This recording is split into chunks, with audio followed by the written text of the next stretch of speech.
warahmatullahi wabarakatuh. Shalom, salam sejahtera untuk kita semua.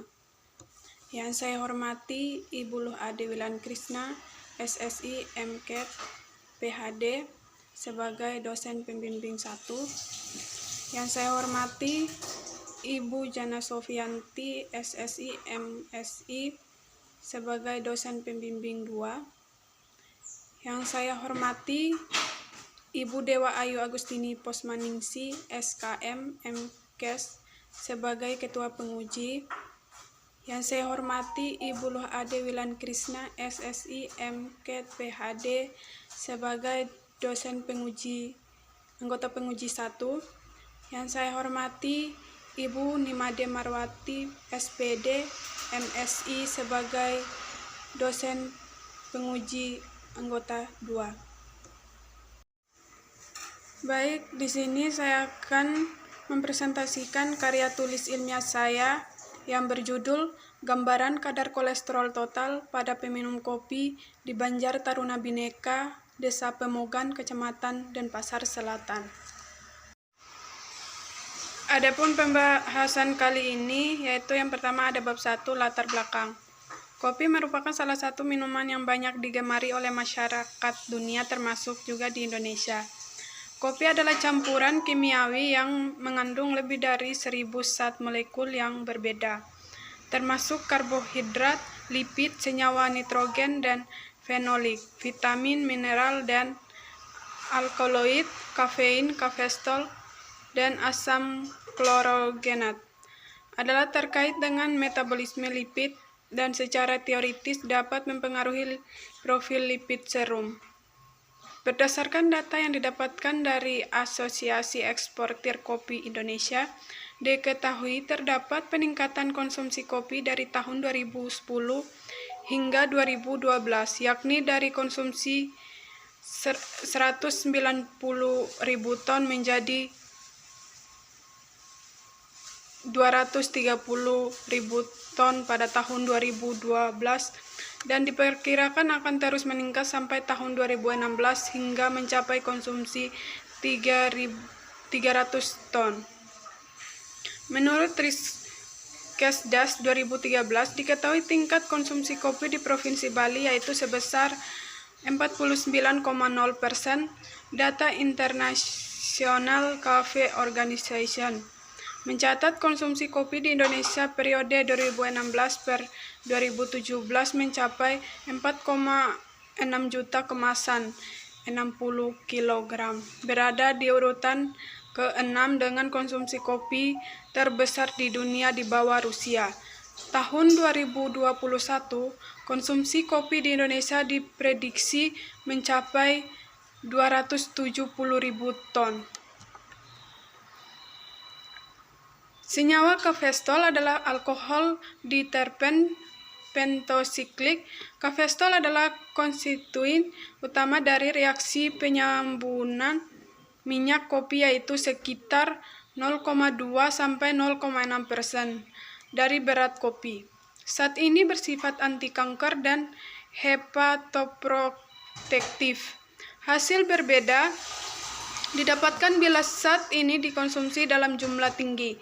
Hasil penelitian menunjukkan hubungan positif konsumsi kafestol dengan peningkatan serum kolesterol, LDL plasma, dan peningkatan homocysteine yang mungkin secara tidak langsung meningkatkan risiko penyakit kardiovaskuler. Banjar Taruna Bhinneka merupakan banjar yang berada di Desa Pemogan, Kecamatan Denpasar Selatan. Berdasarkan hasil survei lapangan di Banjar Taruna Bhinneka, masyarakat meminum kopi mulai dari usia 20 sampai 54 tahun. Dan juga berdasarkan pengamatan yang peneliti lakukan, banyak ditemukan peminum kopi di Banjar Taruna Bhinneka seperti di kos dan di rumah masyarakat. Pada peminum kopi ini dibagi menjadi 3 bagian, yaitu yang pertama peminum berat 4-5 gelas sehari. Yang kedua peminum sedang kurang lebih 4 gelas per hari, dan yang terakhir peminum ringan kurang lebih 2 gelas per hari. Adapun rumusan masalah berdasarkan uraian latar belakang di atas, maka dalam peneliti ini dirumuskan permasalahan sebagai berikut.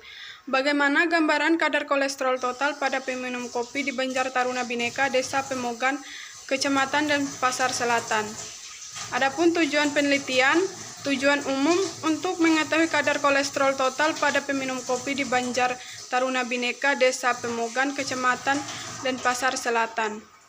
Tujuan khusus, mendeskripsikan kadar kolesterol total pada peminum kopi di Banjar Taruna Bhinneka berdasarkan usia, aktivitas fisik, dan banyaknya konsumsi kopi. Yang selanjutnya ada manfaat penelitian. Yang pertama, manfaat teoritis. Penelitian ini diharapkan dapat menambah wawasan ilmu pengetahuan terutama yang berhubungan dengan kadar kolesterol total pada peminum kopi. Yang kedua, manfaat praktis.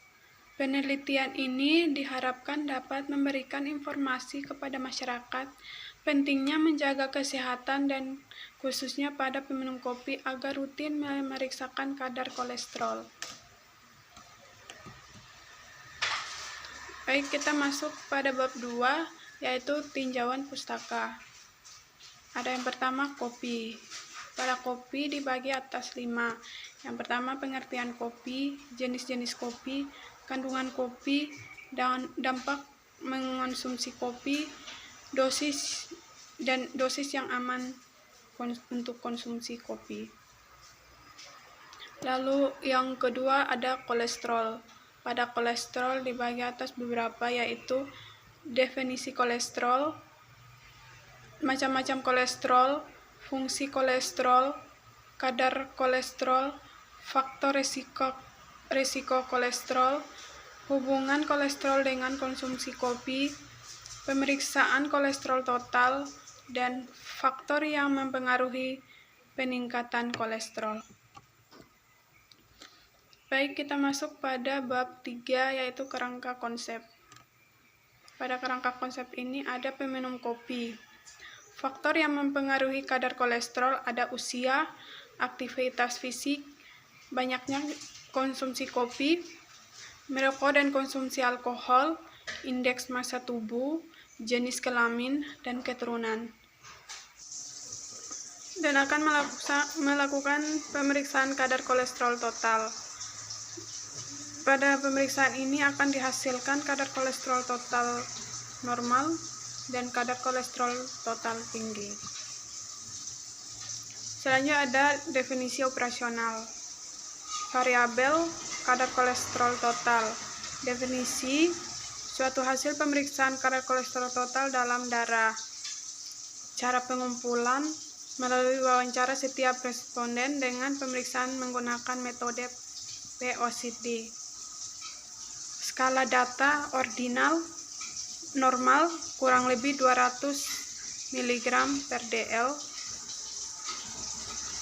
Yang kedua, batas risiko tinggi 201 sampai 139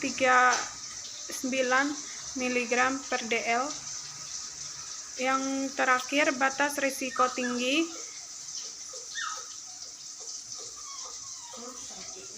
240 mg per dl. Yang kedua ada usia, lamanya waktu hidup yang dihitung dari lahir sampai sekarang melalui wawancara setiap responden. Skala data yaitu interval usia 20 sampai 30 tahun, 31 sampai 40 tahun, 41 sampai 54 tahun.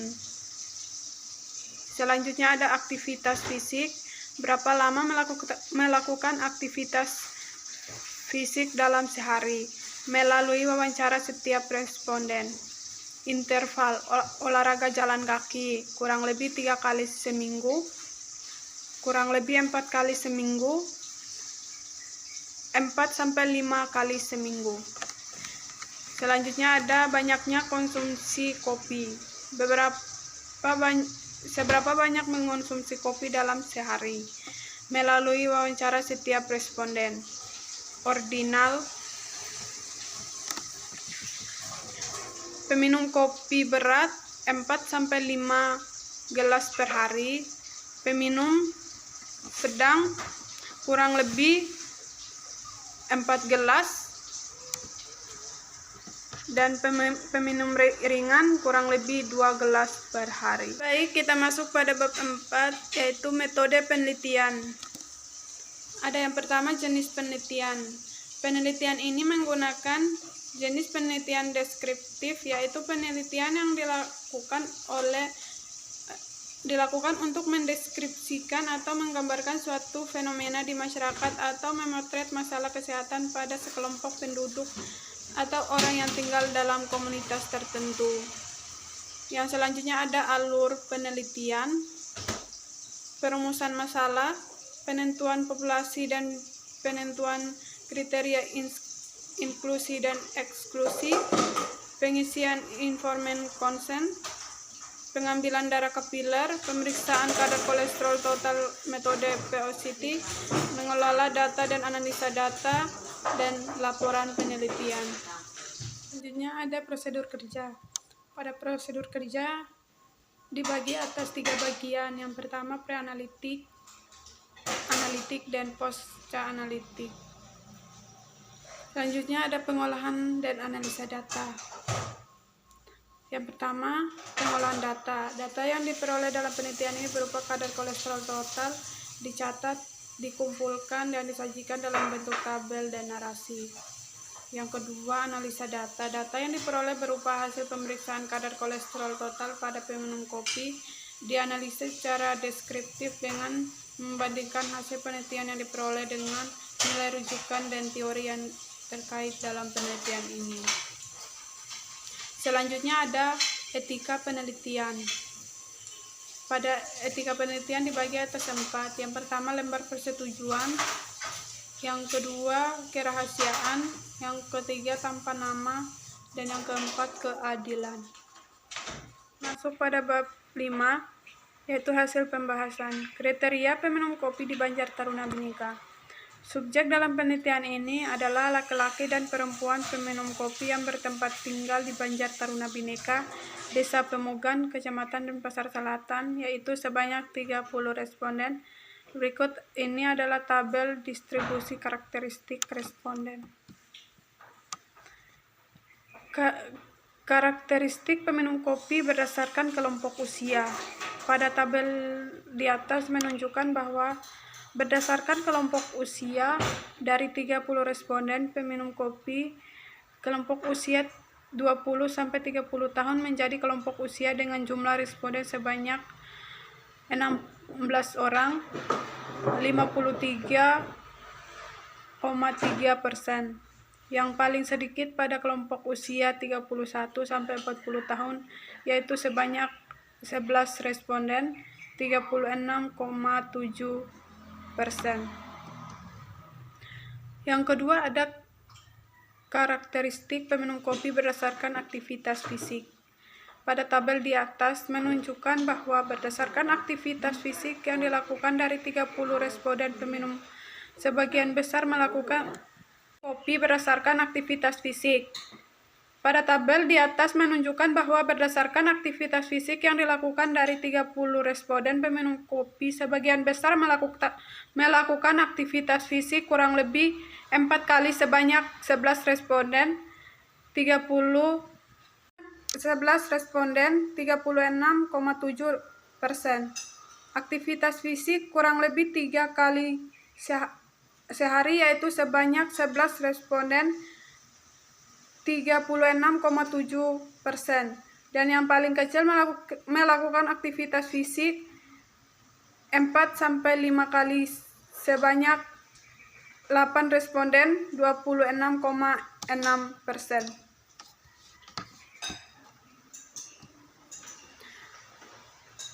Yang ketiga, karakteristik peminum kopi berdasarkan banyaknya konsumsi kopi. Pada tabel di atas menunjukkan bahwa berdasarkan banyaknya kopi yang dikonsumsi dari 30 responden peminum kopi, sebagian besar mengonsumsi kopi sebanyak 4 kali 5 gelas, yaitu sebanyak 14 responden 46,3%. dan yang paling kecil mengonsumsi kopi sebanyak kurang lebih 4 gelas per hari, yaitu sebanyak 7 responden 23,3%. Selanjutnya ada kadar kolesterol total pada peminum kopi di Banjar Taruna Bhinneka.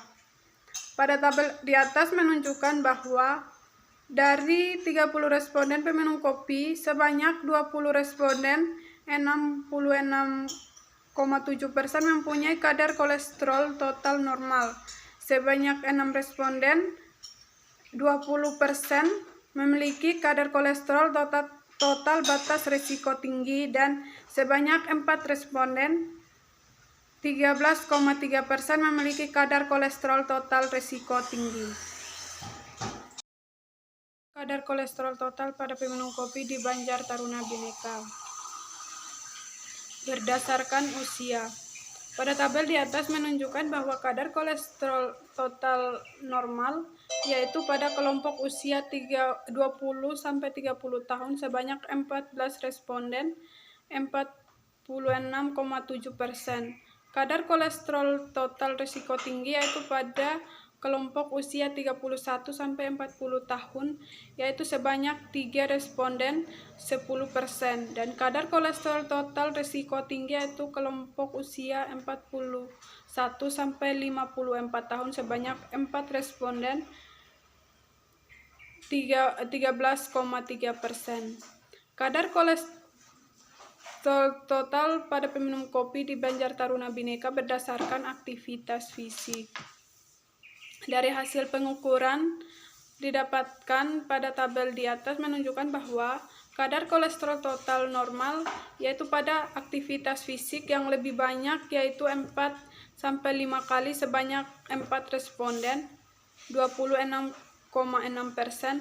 Kadar kolesterol total batas risiko tinggi yang lebih banyak terdapat pada peminum kopi aktivitas fisik kurang lebih 4 kali, yaitu sebanyak 4 responden 13,3%, dan untuk kadar kolesterol total risiko tinggi yaitu kurang lebih 3 kali sebanyak 4 responden 13,3%.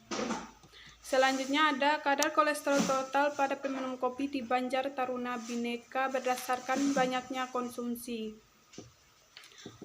Maka didapatkan hasil pengukuran yang terdapat pada tabel di atas menunjukkan bahwa kadar kolesterol total normal yang lebih banyak yaitu mengonsumsi kopi 2 gelas per hari sebanyak 9 responden 30%. Kadar kolesterol total batas risiko tinggi terbanyak pada peminum kopi dengan konsumsi kopi 4-5 gelas, yaitu sebanyak 5 responden 16,7%, dan untuk kadar kolesterol total risiko tinggi pada peminum kopi yaitu 4-5 gelas per hari sebanyak 4 responden 13,3%. Seseorang. Ketika usia seseorang bertambah, aktivitas fisik juga cenderung berkurang dan kurangnya olahraga. Dengan aktivitas fisik dan olahraga yang kurang dapat memungkinkan pada usia tua kolesterol yang ada tidak dapat mengalami proses metabolisme dan pembakaran yang sempurna. Selanjutnya ada kadar kolesterol total pada peminum kopi berdasarkan aktivitas fisik.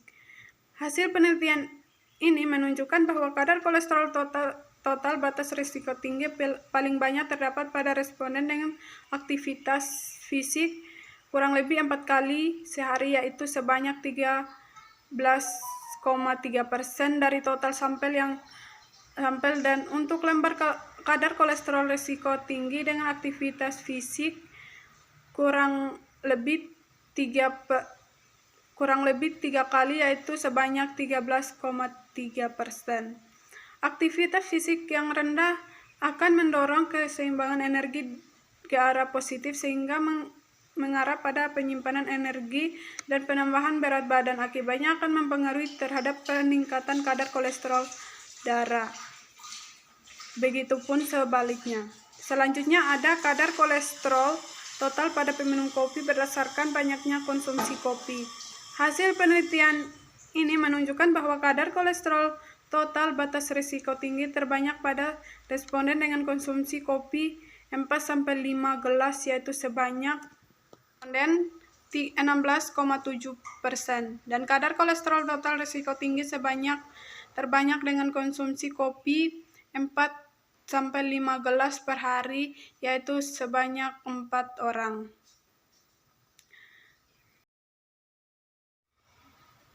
Baik, kita akan masuk pada bab 4, yaitu kesimpulan dan saran.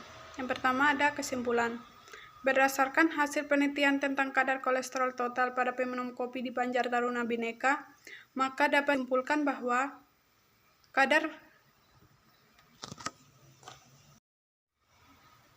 Baik, kita akan masuk pada bab 4, yaitu kesimpulan dan saran. Yang pertama ada kesimpulan. Berdasarkan hasil penelitian tentang kadar kolesterol total pada peminum kopi di Banjar Taruna Bhinneka, maka dapat disimpulkan bahwa yang pertama, hasil kadar kolesterol total berdasarkan usia. Yang pertama ada kadar kolesterol total normal pada usia 20-30 tahun sebanyak 14 responden, 46,7%, dan usia 31-40 tahun sebanyak 6 responden, 20%. Kadar kolesterol total batas risiko tinggi pada usia 20-30 tahun sebanyak 1 responden, 3,3%, pada 31-40 tahun sebanyak 3 responden, 10%, dan usia 41-54 tahun sebanyak 2 responden, 6,7%. Kadar kolesterol total risiko tinggi pada usia 41-54 tahun sebanyak 4 responden, 13,3%. Yang kedua, hasil kadar kolesterol total berdasarkan aktivitas fisik. Kadar kolesterol total normal pada aktivitas fisik kurang lebih 3 kali seminggu sebanyak 5 responden, 16,7%, dan aktivitas fisik kurang lebih 4 kali seminggu sebanyak responden 23,3%, dan aktivitas fisik 4-5 kali seminggu sebanyak 8 responden, 26,6%. Kadar kolesterol total batas risiko tinggi pada aktivitas fisik kurang lebih 3 kali seminggu sebanyak 2 responden, 6,6%, dan aktivitas fisik kurang lebih 4 kali seminggu sebanyak 4 responden, 13,3%. Kadar kolesterol total risiko tinggi pada aktivitas fisik kurang lebih 3 kali seminggu sebanyak 4 responden, 13,3%. Selanjutnya ada hasil kadar kolesterol total berdasarkan banyaknya konsumsi kopi. Yang pertama, kadar kolesterol total normal dengan konsumsi kopi 2 gelas per hari sebanyak 9 responden, 30%. Konsumsi kopi kurang lebih 4 gelas per hari sebanyak 6 responden, 20%, dan konsumsi kopi 4-5 gelas per hari sebanyak 5 responden, 16,7%. Kadar kolesterol total batas risiko tinggi dengan konsumsi kopi kurang lebih 4 gelas per hari sebanyak 1 responden, 3,3%, dan konsumsi kopi 4-5 gelas per hari sebanyak 5 responden, 16,7%.